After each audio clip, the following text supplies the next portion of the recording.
Start. उपाध्यक्ष महोदय, मैं सिर्फ 5 मिनट लूंगा।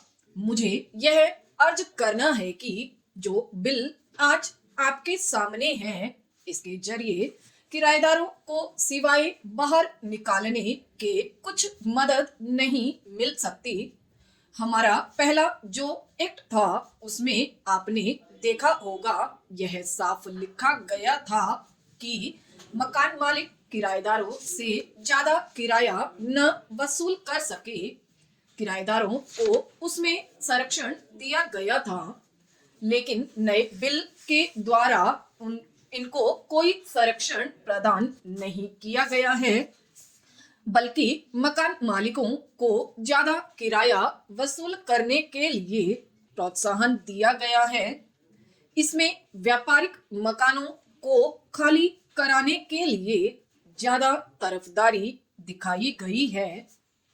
इसके कारण मकान मालिकों को अख्तियार मिल जाता है और वे किराएदार को कानूनी शिकंजे में आसानी से फंसा सकते हैं।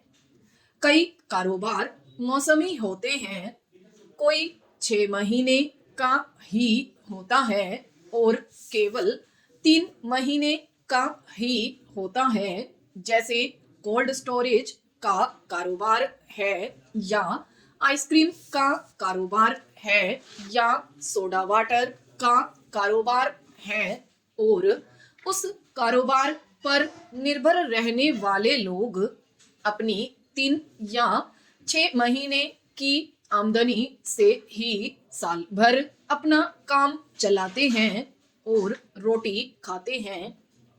लेकिन अपने कारोबार के सिलसिले में अगर कोई आदमी 4 महीने अपनी दुकान बंद रखता है तो आपके इस बिल के हिसाब से उसका निकाला हो जाना चाहिए।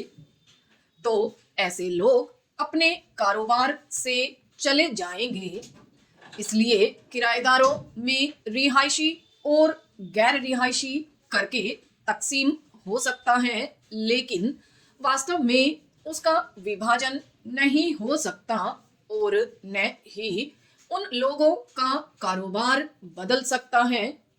अगर ऐसा किया गया तो इससे लोगों की आमदनी पर असर पड़ेगा और नतीजे के तौर पर रोजगार भी नहीं बढ़ सकता।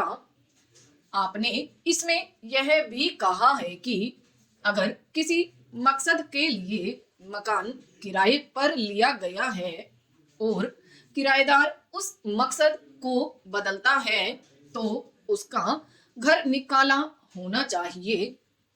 ऐसा होने के बाद किराएदार को अपना पेशा बदलने का अख्तियार नहीं रहेगा और किसी कारोबार में तरक्की नहीं हो सकेगी।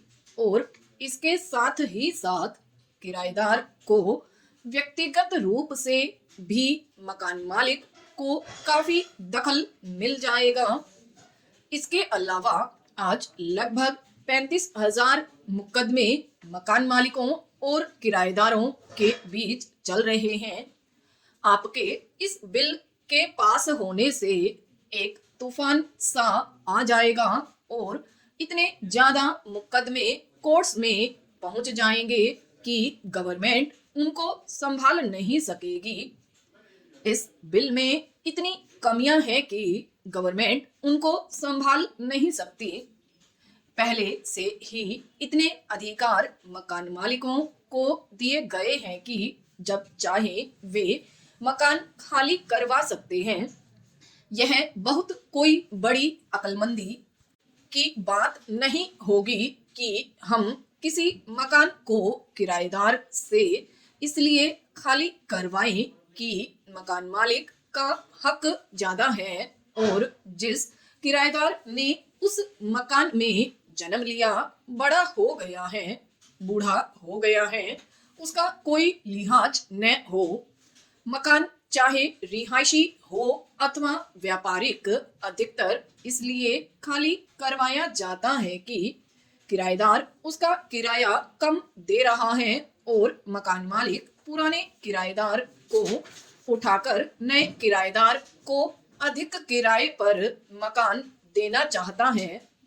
अतः कानून में अगर इस बात की व्यवस्था हो कि समय समय पर अपने आप किराया बढ़ाया जा सके, तो फिर मकान मालिक को बार बार किराएदार को मकान खाली करवाने की आवश्यकता नहीं पड़ेगी, क्योंकि उसको अपने मकान का किराया बढ़ा हुआ मिलेगा।